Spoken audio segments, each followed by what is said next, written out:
अब भाग 32 से आगे दूसरे दिन प्रातःकाल संध्या उपासनादि से निवृत्त होकर राम, लक्ष्मण और सीता ने चित्रकूट के लिए प्रस्थान किया। वे यमुना नदी के किनारे पहुंचे। चित्रकूट पहुंचने के लिए यमुना को पार करना आवश्यक था। यमुना का प्रवाह अपने पूर्ण यौवन पर था, उसमें गंभीर जलधारा अतिवेग के साथ प्रवाहित हुए जा रही थी। यमुना के इस प्रचंड प्रवाह को देखकर सीता आतंकित हो उठीं। वे विचार करने लगी कि इस वेगवान जलधारा को भला मैं कैसे पार कर सकूंगी। यहाँ तो कोई नौका आदि भी दृष्टिगत नहीं होती।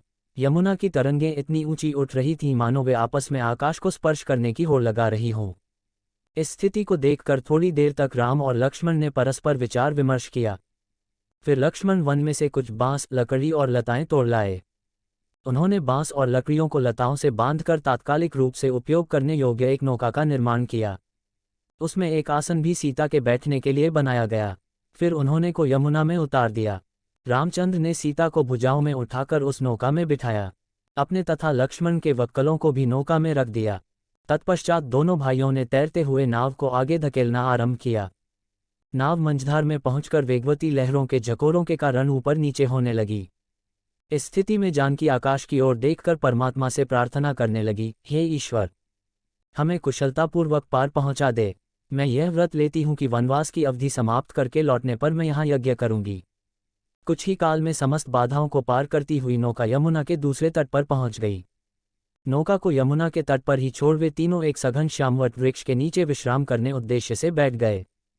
थोड़ी देर विश्राम करने के पश्चात उन्होंने आगे प्रस्थान किया।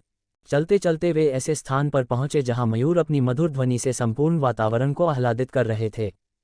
युद्ध बनाए हुए वानर वृक्षों की शाखाओं पर चंचलतापूर्वक उछल रहे थे।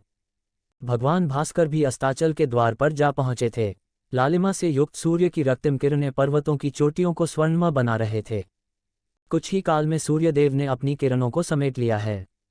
चारों ओर अंधकार व्याप्त होने लगी।